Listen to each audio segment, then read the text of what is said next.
Good afternoon, students. Yesterday we have done our very first chapter of political science.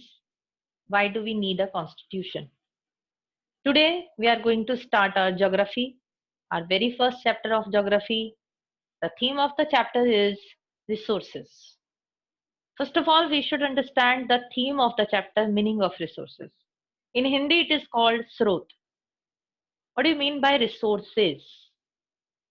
Means क्या मतलब होता है? स्रोत क्या है?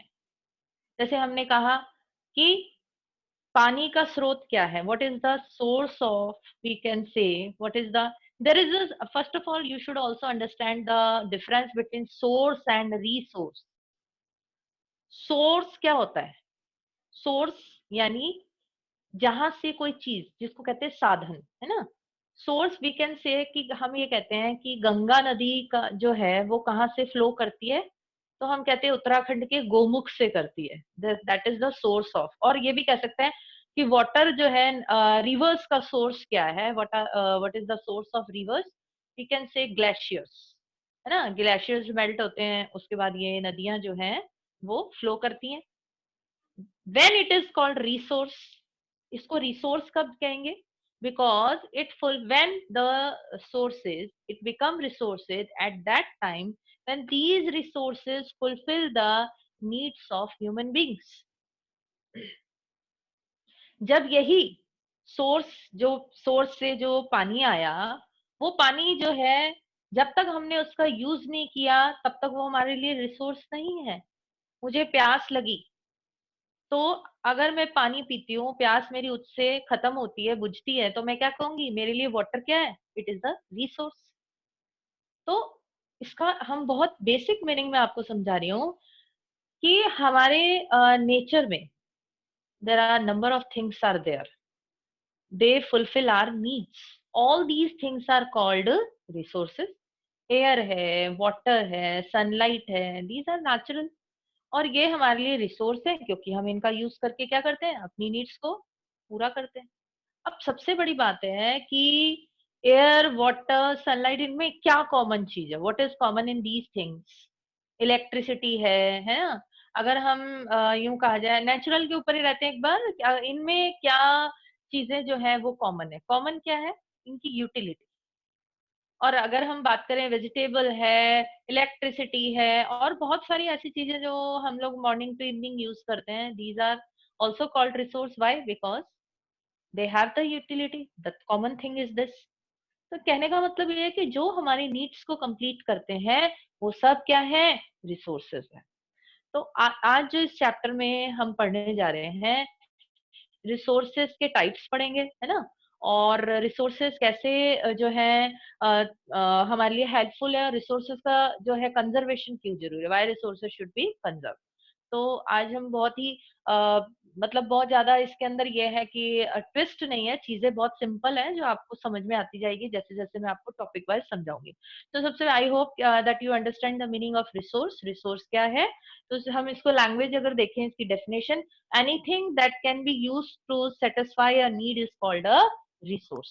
तो एग्जाम्पल में आप कह सकते हैं वाटर है ना, एयर है. अगर हम वैसे देखें, वेजिटेबल्स हैं, स्कूल जा रहे हैं हम लोग, बुक्स के लिए अगर हम एजुकेशन लेना चाहते हैं तो बुक्स भी हमारे लिए रिसोर्स है. If you want to write something, pen भी एक रिसोर्स है आपका, है ना. I am also a resource for your education. मैं भी आपके लिए रिसोर्स हूँ, है ना. Teacher is also a resource because I fulfil your needs of education. तो लाइव एग्जाम्पल दिया मैंने आपको. आगे हम बात करते हैं. सबसे बड़ी बात है कि जो रिसोर्स हम यूज करते हैं उसकी वैल्यू होती है. समझ में आ रहा है आपको बात? यानी the resources which fulfil our needs, we pay for them, all have value. सबकी जो है वो वैल्यू है. देखो एक बात बताओ, अभी तक कुछ सालों पहले, जब तक जो राजस्थान की हम बात करें, कि राजस्थान में आपको पता है कि क्लाइमेट हॉट एंड ड्राई रहता है, और यहाँ पर जो है बहुत तेज गर्मी है ना. गर्मी है और सन रेज बहुत डायरेक्टली आती है, तो हमें जब तक इसका पता नहीं था कि सूरज की जो रेज है उसको हम सोलर एनर्जी के लिए यूज कर सकते हैं, तब तक वो हमारे लिए रिसोर्स नहीं था, लेकिन अब हमारी सोलर एनर्जी का रिसोर्स क्या हो गया, सन हो गया। और उसके लिए जो एनर्जी प्रोड्यूस हो रही है और उस वो एनर्जी को हम यूज कर रहे हैं, आपको पता है आजकल सोलर पैनल, इलेक्ट्रिसिटी के लिए घर पे सोलर सोलर पैनल लगाने के लिए जो है कहते हैं, तो हम उसके लिए पेमेंट पे करेंगे या नहीं करेंगे, यानी उसकी क्या हो गई, वैल्यू हो गई। और एक छोटा सा एग्जांपल और समझाती हूँ, बहुत इजी एग्जांपल। समझ लीजिए आप कहीं घूमने गए, आपके पास वाटर खत्म हो गया, आपने एक पानी की बोतल खरीदी, यानी पानी आपके लिए क्या है, बहुत यूजफुल थिंग हो गई। उसकी वैल्यू क्या हो गई, you paid for that bottle, आपने उस पानी का पैसा आपने दिया, तो वो वैल्यू हुई कि नहीं हुई। It is not necessary that it should be every time monetary value is there, कुछ और वैल्यूज भी ये चीजें रखती हैं। फॉर एग्जाम्पल हम बात समझते हैं कि समझ लीजिए आप जो है कहीं किसी एरिया के अंदर अपनी इंडिया के अंदर आप जानते हैं कि इतना टोपोग्राफी डिफरेंसेस डाइवर्सिटी है, तो कुछ एरियाज किसी और यूं कहा जाए मिनरल्स के लिए प्रॉस्परस है, तो कुछ एरियाज किसी और चीज के लिए। तो हम बात करते हैं कि जैसे कि इकोनॉमिक पर्पसेस की बात करते हैं, तो इकोनॉमिकली अगर हम देखें कि कोई मेटल है ना, आयरन ऑर है समझ लीजिए, तो उस आयरन का यूज हम जो है for making machines tools also, for heavy industries also. तो इकोनॉमिक यानी हमें उस चीज का क्या मिलेगी, इकोनॉमी, हमारे देश को क्या होगा फायदा, economy. Some another natural things are non economic. Non economic का मतलब क्या हो गया, जो आपकी नीड्स को सेटिस्फाई तो कर रहे हैं लेकिन वो इकोनॉमिकली नहीं, जैसे कि you enjoy to see the landscape, you are very interested to live in natural environment, तो आप किसी पिकनिक स्पॉट पे गए या घूमने गए, तो वो जो एरिया था, वो एरिया ने आपकी क्या नीड को सेटिस्फाई किया कि you want to live in a natural environment, उसको पूरा किया। तो कहने का मतलब ये है कि इकोनॉमिक और नॉन का, अब दूसरी बात है कि वही non economic with the time and technology वो इकोनॉमिक भी हो गया। वो कैसे हुआ, इकोनॉमिक ऐसे हुआ कि जैसे मैंने आपको कहा नेचुरल, एंड उसके लिए हम लोग क्या है, जैसे हिल स्टेशंस वगैरह जाते हैं, तो हिल स्टेशंस में जाते हैं तो वहां पर अब धीरे धीरे क्या हुआ है कि ये टूरिस्ट सेंटर्स बन गया, टूरिस्ट इंडस्ट्री बोला जाता है। टूरिस्ट सेंटर्स बन गए तो उनको सब या उससे रिलेटेड जितने भी वर्क होंगे, जैसे होटल्स हो गए, अलाइड जितनी एक्टिविटी, टूरिस्ट जो गाइड वगैरह होते हैं वो घुमाने जाते, तो उनको इकोनॉमिकली भी फायदा होने लगा है। कहने का मतलब ये है कि इकोनॉमिक और नॉन इकोनॉमिक होता है, but time and technology both these factors play a very significant role. दोनों ही बहुत सिग्निफिकेंट रोल, बहुत मोस्ट इंपॉर्टेंट रोल प्ले करते हैं। वो कैसे, समझ लीजिए, देखिए जब तक व्हील का आविष्कार नहीं हुआ था तब तक लोग पैदल घूमा करते थे, लेकिन जब जैसे व्हील और फायर, हम बहुत ही प्रीवियस उसकी बात कर रहे हैं, बहुत एंशियंट टाइम की बात कर रहे हैं, व्हील और फायर का जैसे इन्वेंशन हुआ तो धीरे धीरे टाइम एंड टेक्नोलॉजी ने उसको कैसे यूज किया, mode of transportation. Now wheel is used most important for the different mode of transportation. Fire is not used only for cooking but another purposes also. तो time and technology it also plays a very important role. अच्छा, सबसे बड़ी बात है कि resource भी तभी बनता है जब ह्यूमन बींग्स उसमें आइडियाज, नॉलेज, स्किल और नेचुरल जो चीजें होती है उनको इस तरह से यूज करता है कि वो रिसोर्स बनते हैं, है ना। अब मैंने आपको कहा कि पानी है, जैसे वाटर है। अब वाटर हमें पता था कि उस वाटर से इलेक्ट्रिसिटी भी बनती है, तो ये कोई नेचुरली नहीं हुआ। ये कैसे हुआ, ह्यूमंस जो है उन्होंने अपनी टेक्नोलॉजी आइडिया लगाया तो वो हाइड्रो इलेक्ट्रिसिटी बन गई। तो हम इसमें ये डिस्कस किया कि जो रिसोर्सेज हैं वो किस तरह से बने, और रिसोर्सेज जो हैं वो हमारे लिए हेल्पफुल कैसे हैं। आगे हम टॉपिक डिस्कस करते हैं ह्यूमन रिसोर्स। देखिए, आपको पता है कि इन सबसे प्रायर इंपॉर्टेंट क्या है, human resource. Human is also called a resource. Why? Because only human beings have this, we can say, the knowledge, skill to use all these natural resources with some modification. They can use for another purposes. They can use for as a resource. For example, देखो एक बात है, अब मुझे ये बताओ कहीं पर लैंड है, तो वो लैंड पे अपने आप ही फार्मिंग हो जाएगी क्या? Land can not use it self, अपने आप को यूज नहीं कर सकती। Water can not use it self. ये ह्यूमन बींग है जो इन नेचुरल रिसोर्सेज का यूज करके क्या करती है, और रिसोर्सेज बनाते हैं। समझ रहे हैं बात को? जैसे कि हम एग्जांपल ले सकते हैं, अभी मैंने वाटर का दिया था, हाइड्रो इलेक्ट्रिसिटी, सोलर का सोलर एनर्जी, विंड एनर्जी, ये सारी की सारी चीजें यूज में कैसे आने लगी? Because of the human skill, human knowledge, human ideas.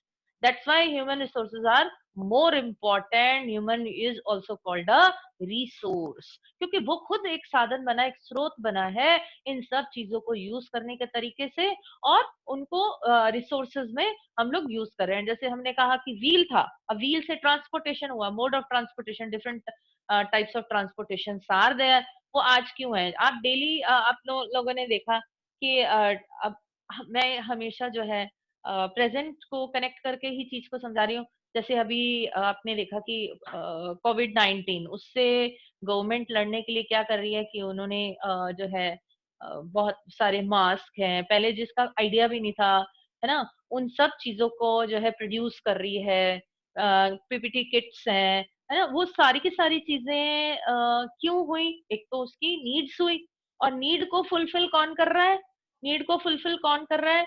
Resources तो नेचुरल है, बट उसको टेक्नोलॉजी और थिंकिंग और स्किल के थ्रू ह्यूमन यूज करके उसको क्या कर रहा है? एज अ रिसोर्स बना रहा है to fight against this virus. तो आपको और ज्यादा अच्छे से समझ में आया होगा। तो ये है human resource, why human resource are more important. क्योंकि जितने भी स्टैटिक है, बाकी देखिए हम ये कह दें वाटर है, रॉक्स हैं, ये सारी चीजें क्या है? सॉइल है, ये स्टैटिक है, अपने आप यूज नहीं कर सकती। Only human beings have this character और feature to use all these natural resources to modify them to make some new resources. उसके बाद करते हैं हम टाइप ऑफ रिसोर्सेस। देखो आपके चैप्टर में जो है वो तीन तरह के रिसोर्सेज है, natural resources, human resources and human. तो इन तीनों का मतलब हमें natural resources which we directly achieve from और डायरेक्टली ऑब्टेन फ्रॉम नेचर, जिसे हम डायरेक्टली, जैसे हमने जैसे हमने कहा कि हमें वुड चाहिए, है ना? तो वुड डायरेक्टली कहाँ से मिलेगा? ट्रीज से मिलेगा, जंगल से मिलेगा। तो इसका कहीं प्रोडक्शन नहीं हुआ, ये हमने डायरेक्टली लिया। मिट्टी क्या है? एक नेचुरल चीज है। वाटर क्या? एक नेचुरल है। तो ये सारी चीजें जो हमने नेचर से ऑब्टेन किए हैं, it is all are called natural resources. फिर हम बात करते हैं ह्यूमन मेड रिसोर्सेज। अब मैंने आपको एक छोटा सा एग्जांपल, देखो आयरन क्या है?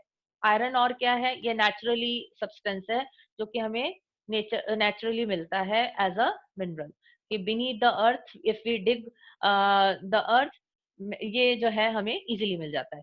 लेकिन इसी आयरन को, ये तब तक रिसोर्स नहीं बन सकता था ये आयरन जब तक ह्यूमन ने इसको यूज नहीं किया। अब ह्यूमन ने इसको क्या किया?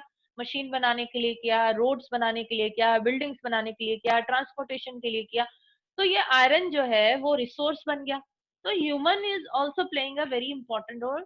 I told you before, so many examples I gave you.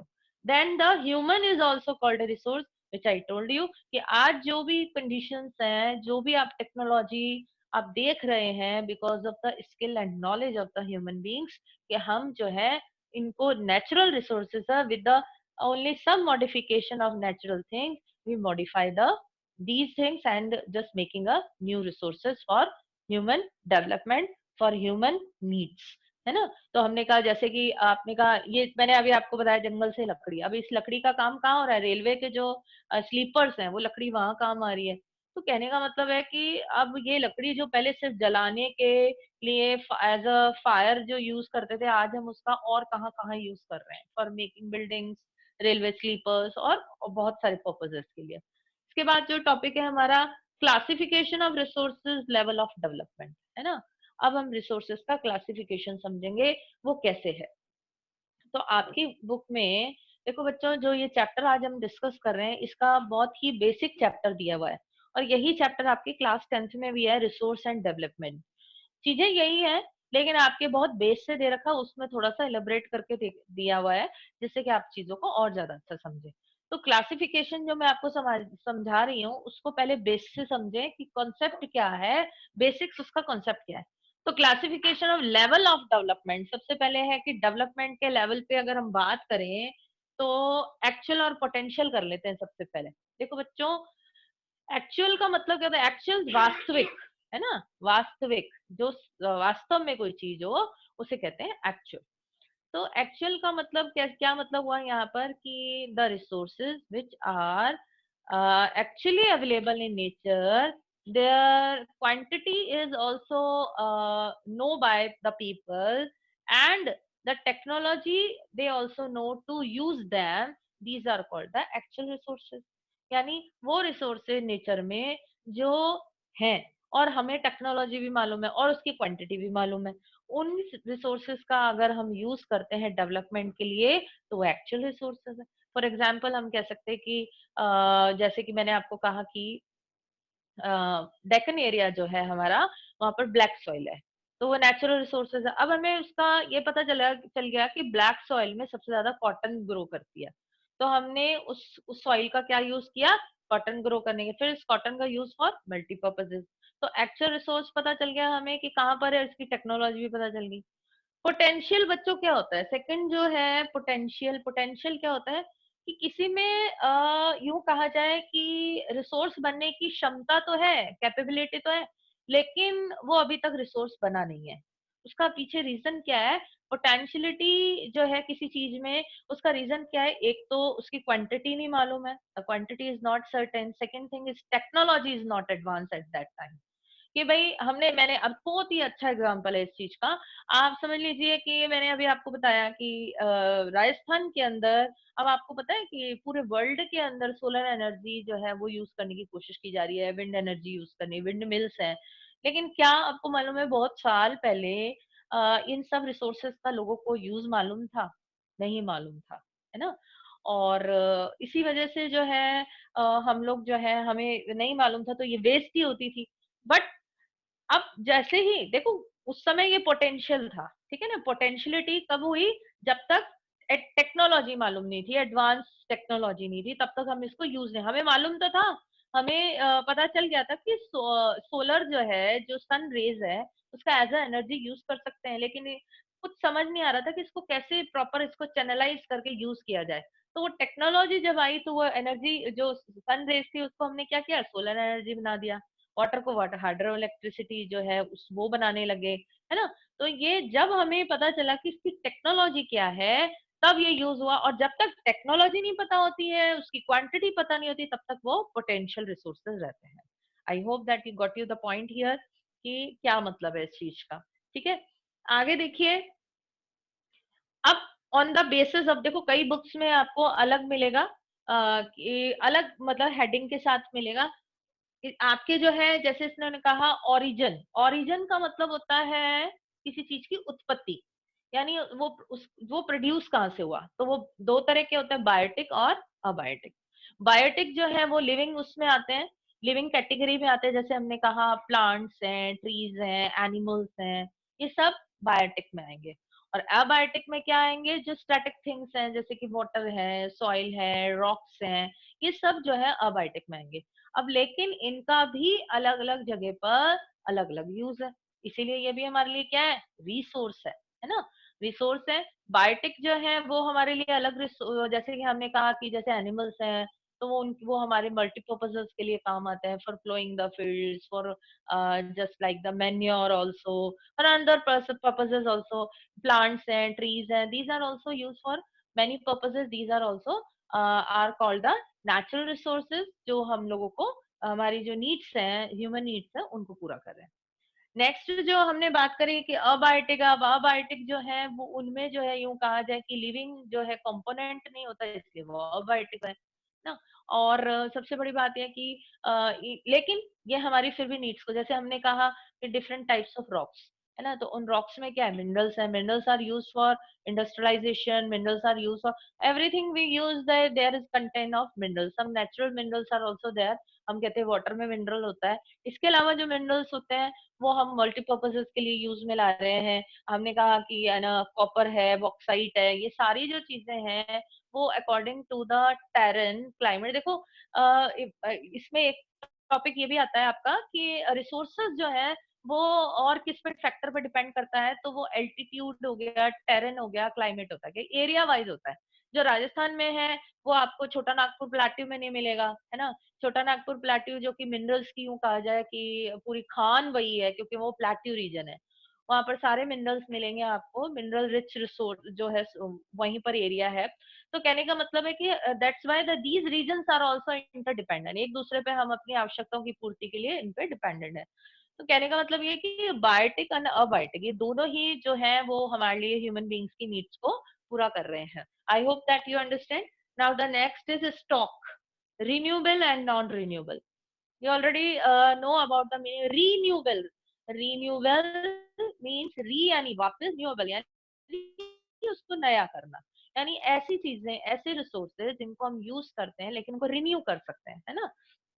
Renew का मतलब है with the course the those resources which are not exhausted with the using them, they can be renewed with the course of time। समय के साथ साथ वो वापस renew हो जाते हैं। तो आप कुछ एग्जांपल जैसे कि रिन्यूएबल रिसोर्सेज, हम उस समय हम जैसे कहते थे कि इसी में एक टॉपिक आता है आपका ट्रेडिशनल और नॉन ट्रेडिशनल, वो हम बाद में करेंगे। जैसे हमने कहा कि पेपर है ना, उस पेपर को हम वापस यूज कर सकते हैं फॉर, जैसे कि हमने कहा वुड पल्प है उसका हम यूज कर सकते हैं।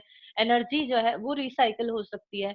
तो ये ऐसे रिन्यूएबल सोर्सेज होते हैं जिनको हम वापस रिसाइकिल कर सकते हैं फॉर अनदर पर्पसेस और रीयूज। जबकि नॉन रिन्यूएबल क्या होता है, जो कि एग्जॉस्ट हो जाते हैं फॉर अ सिंगल यूज, जिनको हम रिन्यू नहीं कर सकते, जिनको रिसाइकिल नहीं कर सकते हैं। और उनको हो सकता है कि कई ऐसे रिसोर्सेज उनमें भी होते हैं जो मिलियंस ऑफ ईयर्स लगता है उनको बनने में। तो ऐसे रिसोर्सेज जिनको रिन्यू नहीं किया जा सकता, रिसाइकिल नहीं किया जा सकता, those are called the non renewable resources. Example है पेट्रोल, पेट्रोल हो गया आपके, और फॉसिल फ्यूल्स हो गए, सॉइल हो गया। सॉइल जो है मिनियल एक लेयर बनने के लिए मिलियन ऑफ ईयर्स लगते हैं। तो इसीलिए आपके एक टॉपिक हम बात करेंगे कंजर्वेशन ऑफ रिसोर्सेज, कि हमें क्यों जरूरी है। ठीक है, आपको समझ में आया होगा। नेक्स्ट है डिस्ट्रीब्यूशन, उसमें है यूबिकट्स है और लोकलाइज्ड है। यूबिकट्स बच्चों जहां पर भी यू वर्ड आए तो समझ लीजिए यूनिवर्सली, है ना। यूबिकट्स यूनानिमसली, एक जैसा, सहमत। यूबिकट्स का मतलब होता है कि जो रिसोर्सेज सब जगह हो, है ना, सब जगह, all over the world the resources are there, those are called ubiquitous. Ubiquitous resources जो सब जगह हो, एक समान, एक क्वांटिटी अलग अलग हो सकती है लेकिन वो होते सब जगह हैं, दोज आर कॉल्ड। तो यूबिकट्स एग्जाम्पल में हम कौन से एग्जाम्पल दे सकते हैं, जैसे हमने कहा कि वाटर सब जगह है, एयर सब जगह है, सनलाइट सब जगह है ना मोस्टली। तो अब यूं कहा जाता है कि ये रिसोर्सेज ऐसे हैं जो एरिया वाइज, क्वांटिटी वाइज अलग हो सकते हैं लेकिन होते हैं। और दूसरा है लोकलाइज्ड, वो होते हैं जो special resources are there which are local, locally the people they used. जैसे मैं एक छोटी सी बात कहती हूँ, राजस्थान में अगर हम बात करें, बीकानेर की बात करें या पूरे राजस्थान की, तो यहाँ पर जो यूं कहा जाए कि यहाँ जो प्लांटेशंस हैं, यहाँ की जो वेजिटेशन है, this is totally different from another. Local जो चीजें जहां पर मिलती है दैट आर कॉल्ड लोकलाइज्ड। यहाँ जो मिनरल्स हैं, यहाँ पर जो रिसोर्सेज हैं, यहाँ जो सोलर एनर्जी रिसोर्स जहाँ पर राजस्थान में सबसे ज्यादा है, तो कहने का मतलब है कि वो लोकलाइज्ड हो गया, है ना। और अगर हम कहें कि यही एनर्जी रिसोर्स नॉर्दर्न एरिया में मिल जाए, जम्मू कश्मीर, और वहां पर इतना, तो वहां पर प्लांट ही नहीं मिलेगा आपको। वहाँ जो है, वहां पर ये पैनल जो लगाना, सोलर पैनल अगर हम लगाना चाहें तो वो इतना सक्सेस नहीं होगा। तो कहने का मतलब ये है कि कई रिसोर्सेज जो होते हैं वो लोकलाइज्ड होते हैं, जिनको हमें क्या करना होता है कि उस एरिया वाइज उसको यूज किया जाता है, और अगर दूसरे एरियाज में भी जरूरत होती है तो उनको हम एक्सपोर्ट करते हैं। तो ये आपके types of classification of resources हो गए। अब आगे जो हम बात करने वाले हैं वो है ह्यूमन मेड रिसोर्स।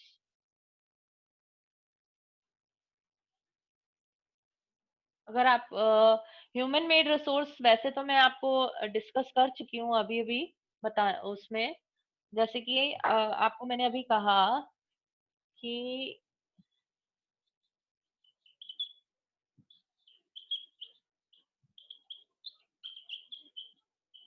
इसकी हेडिंग से ही पता चल रहा है क्या है। ह्यूमन यानी मानव, जिन्होंने रिसोर्स को खुद ने बनाया है ना। अब ह्यूमन मेड रिसोर्स कैसे होगा, देखिए, हमने कहा ह्यूमन में क्या है, human have skill knowledge, ideas, and technology to use the natural resources with some modification.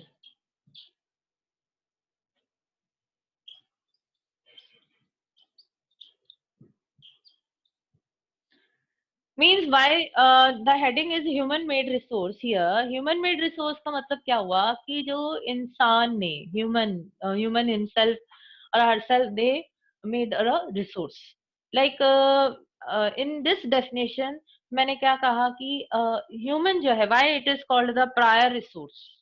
सबसे ऊपर सबसे पहले रिसोर्स क्यों है क्योंकि जो हमारी सोचने की नॉलेज है जो हमारे में स्किल है जो आइडियाज है वो इन स्टैटिक चीजों में नहीं आ सकते. आज जिस टेक्नोलॉजी से आप पढ़ रहे हैं है ना ऑनलाइन क्लासेस जो चल रही है ये टेक्नोलॉजी नेचुरल थोड़ा ना है. ये टेक्नोलॉजी ह्यूमन थिंकिंग से आई है ह्यूमन आइडियाज से आई है ह्यूमन स्किल से आई है. और आप विद द मैंने अभी पूरा चैप्टर बहुत प्रैक्टिकल है. आप देखिए कि जैसे जैसे हमारी नीड्स बढ़ रही है हमारी नीड अभी तक क्या थी हमारी क्लासरूम टीचिंग चलती थी स्कूल रेगुलर लगता था but it is now change totally the pattern is totally change and the human has this knowledge to adapt the new technology.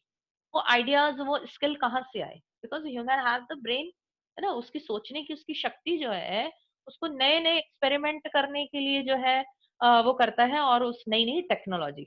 अब आपकी अगर हम बुक से रिलेटेड बात करें तो कुछ कंसर्निंग एग्जांपल्स दे सकते हैं जैसे कि मैंने आई टोल्ड यू बिफोर कि आयरन जो है ना आयरन का यूज जो है हमने उसको मल्टीपर्पज पर्पज के लिए किया for building for making roads है ना इन सब चीजों के लिए.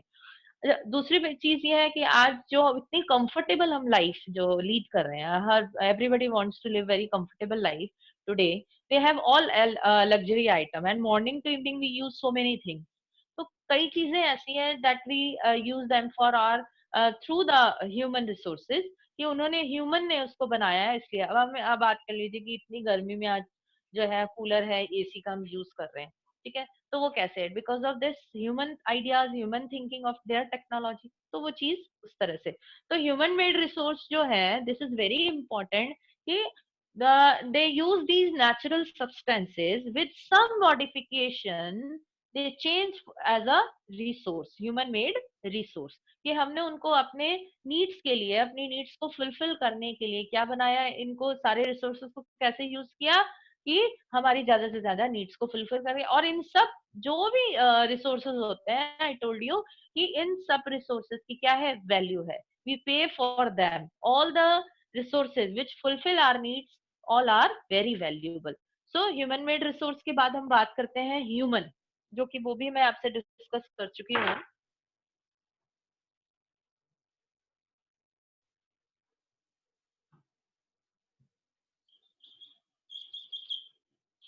Human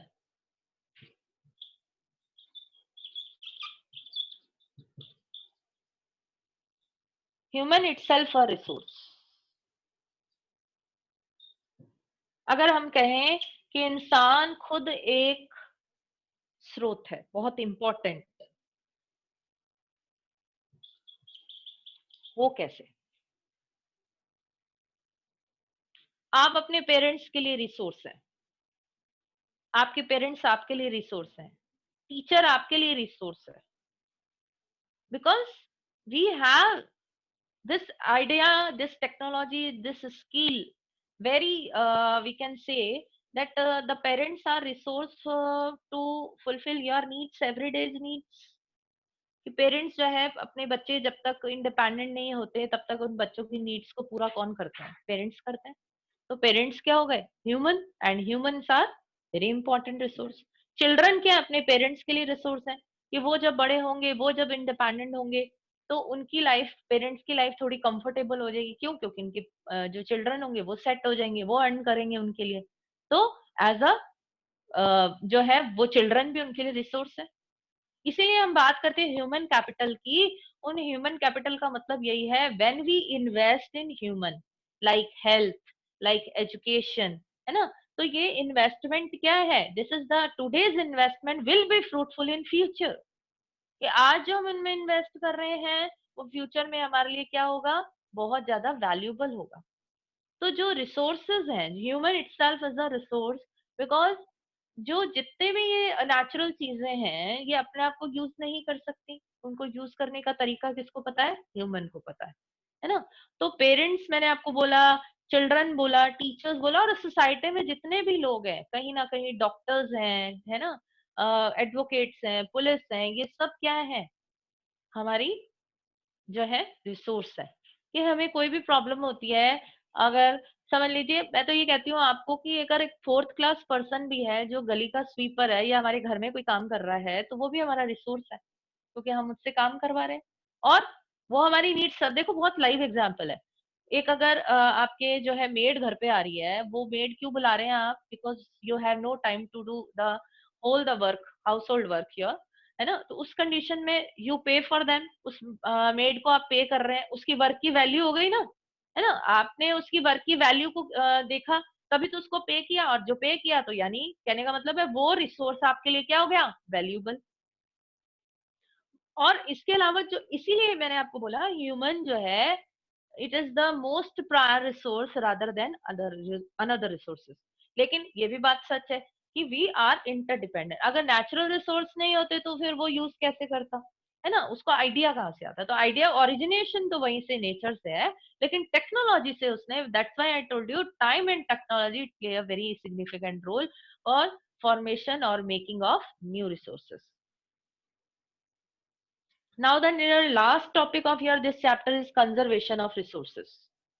I hope that what we discussed today, you all understood. If you have any doubt, you can ask question. The last,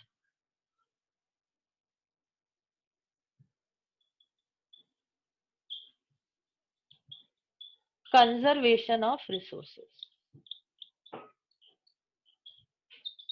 First of all, understand the meaning of, what is the meaning of conservation. Conserve करके रखना क्या होता है. In this we will read about the conservation and sustainable development.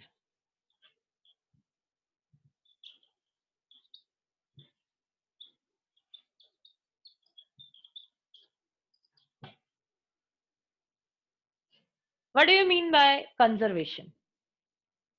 Hindi में क्या कहते हैं, संरक्षित, किसी चीज को सुरक्षित, संरक्षित रखना। सुरक्षित एक अलग चीज है, संरक्षित यानी उस चीज को हम कंजर्व करके बचा के रखें उस चीज को। Why it is very necessary to conserve the resources. Conservation क्यों जरूरी है?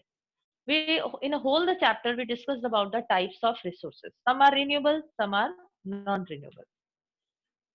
तो ऐसी चीजें जिनको, ऐसे रिसोर्सेज जिनको हम रिन्यू नहीं कर सकते, उनको रिसाइकल नहीं कर सकते, तो उन्हें वापस यूज करने के लिए, उन्हें वापस लेने के लिए क्या है, मिलियन ऑफ इयर्स लगता है। और हाँ, मिलियंस ऑफ इयर्स के लिए, जैसे हमने कहा पेट्रोल है, फॉसिल फ्यूल्स है ना, सॉइल है, इसलिए इनका कंजर्वेशन बहुत जरूरी है ना। अगर देखिए आज मैंने पूरे चैप्टर में टेक्नोलॉजी की बात करी, टाइम एंड टेक्नोलॉजी। तो technology, there are so many new techniques are invented every day, new techniques are invented।